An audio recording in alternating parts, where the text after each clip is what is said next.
Hello everybody and welcome to the 12th video in our series of videos on the Middle Ages. As always, we begin with our learning outcomes. So by the end of this presentation, you guys should know what the Black Death was, when it took place and how it spread. Second, you guys should know who was most affected and how people reacted to the Black Death. And finally, you guys should know the consequences of the Black Death. So from our learning outcomes, it's quite obvious that today we will be looking at one of the most famous things to happen in the Middle Ages, the Black Death. The Black Death has many names. It was known as the Plague, the Bubonic Plague, and to the people who had to live through this time, they called it the Pestilence. No matter what you called it, between 1346 and 1353, Europe was completely devastated by this disease. It is believed that around 30 to 60% of Europe's population was wiped out with this disease. That is, at the very least, 75 million people died because of it, and possibly as high as 200 million people died because of the Black Death. So what was the Black Death? It was a disease that was carried by lice and fleas that attached themselves to rodents like rats, who then infected humans.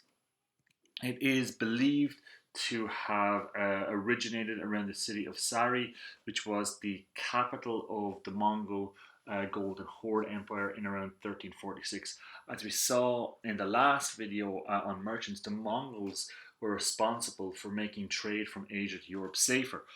So the capital city of Sari was this real trading hub. And the merchants from Genoa, who we met in the last video, they regularly travelled here to trade furs with the Mongols. And cleanliness in cities and ports would have been very poor, so rats would be everywhere.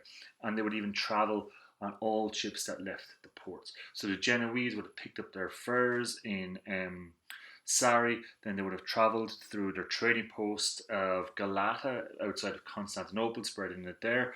And then they would have spread it, brought it back to Genoa itself and spread it to any other ports that they came into contact with.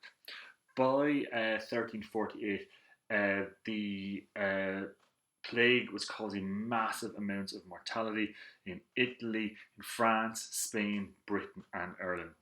In Ireland, it arrived through the ports, towns and cities like Dublin, Wexford and New Ross, Waterford and Cork were especially badly hit because of the plague. The traditional Gaelic Irish weren't as badly affected because they weren't in such high populated areas. So what did the plague look like and who did it affect? First, we look at who it affected. So nobody was immune from the plague. With all the groups of people we have met dying from the plague, we had nobles were dying from the plague, we had knights, we even had a king, Alfonso XI of Castile, died from the plague. However, the hardest hit and the most effective were the poor and the vulnerable, who lived in cramped towns and cities with little to no idea of hygiene, and they saw their populations devastated. However, even communities such as monasteries that did have good sanitation, they had large outbreaks due to the number of people living in or around a monastery. We saw how the monastery was a hub for people to go to. The sick would go there looking for help at the abbeys and monasteries, and it would spread very quickly in these conditions. If you were infected, it was a pretty horrific death. First of all, you would get a high fever that caused the victims to spit up blood. In the second stage, these giant black growths, known as bubaes, developed on the victims, and people were generally dead within 3 days after enduring some horrific pain. Medicine at the time was very primitive. Many doctors still followed the teachings of the ancient Roman doctor Galen, who believed the body was made up of the four elements, represented by blood, phlegm, black bile and yellow bile or vomit, and they believed that keeping these four elements in balance was the key to being healthy. So if you were diagnosed as being out of balance, they might use leeches to suck out your blood so that to bring your elements into balance, or they might force you to vomit if they felt that you had too much yellow bile, which of course has absolutely no scientific that at all. It is not very scientific at all. Doctors of the day had very unusual attire, quite scary looking. They would cover themselves in leather from head to toe, so none of their skin was exposed. They would wear the masks that looked like this, that were filled with herbs to overcome the horrible smells from the areas and rooms they would be going into. And with such poor medical services, people began to look for other ways to stay alive. Many were turning to God and many were praying. Some took it even further, like the Flagellants, who travelled around and they flogged themselves, believing this would atone for their sins and save them from the plague. As if plague wasn't bad enough, as has happened at many points throughout history. When something we can't understand happens, we look for someone to blame. And unfortunately, Jewish communities in Europe were among the first targets for persecution. Rumours spread of Jewish people poisoning the wells, and they were robbed, and they were killed, and they were burned at the stake. In Strasbourg alone, there was 2,000 Jews who were killed in a massacre. In 1351, over 350 attacks on Jews in European towns and cities took place in that year alone, with up to 50 large communities being completely wiped out. By 1350, the plague had moved pretty much out of Western Europe onto Eastern Europe here, arriving in Poland in 1351 and up towards Russia, when in 1353 its intensity died off after killing, as we said, about 30 to 60% of the population. So, what were the consequences of the Black Death? Well, the recurrence of the plague was probably the most significant effect of the Black Death because it didn't end with this one outbreak. Plague outbreaks occurred regularly over the next 300 years. Probably the most devastating outbreak was one in the 1800s, which is less than 200 years ago, when 10 million people were killed in India and China. You had outbreaks in London in the 1600s, in Paris, even a few years after the official ending of the Black Death in 1357, there was another outbreak in Germany. Another major consequence was a massive population upheaval.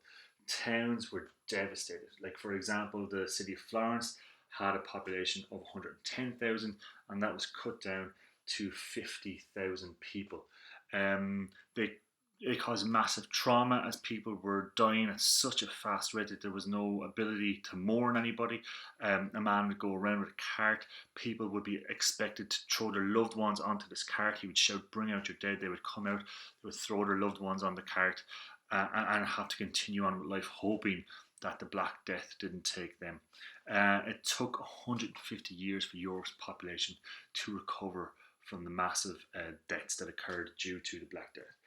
Another consequence was more of an economical one, but also one that affected society, was that there was a shortage of peasant workers and craftsmen, but the peasants in particular, they now, because there was a greater demand for them, they in turn used this leverage to try and improve their conditions. And we looked at the Peasants' Revolt of 1381, which was a consequence of the Black Death. And finally, what we're going to look at, the European economy crashed. Society had to deal with this massive upheaval and overcome what had just happened. So that brings us to the end of our presentation. So by now you guys should know what the Black Death was, when it took place and how it spread. You guys should know who was most affected and how people reacted to the Black Death. And you guys should know the consequences of the Black Death. As a little addendum onto this, this video is actually coming out the day after all the schools in Ireland have closed to deal with the COVID-19 pandemic, which is gripping the world at the minute. And while this video, it is about something that happened 650 years ago, there are lessons for us in this day. In this day. This is the reason we study history, so that when events like this happen, we can look to the past as a guide. This is as relevant today as it ever has been. We have an advantage over the people of the Middle Ages. We have reliable medical information, and we as a society, we need to follow it. It is up to everyone to follow the medical information that's out there. we also need to look out for the dangers that come with the panic that comes from an outbreak like this. We need to ensure that our fear doesn't make us blame others or persecute others to try to alleviate our panic.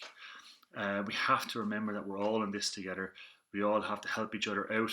And some of us will have to suffer shortages, but it's necessary to try and keep everybody healthy and safe, and to try to reduce the panic that does happen. So thanks for watching, and I hope you guys got something good from this video.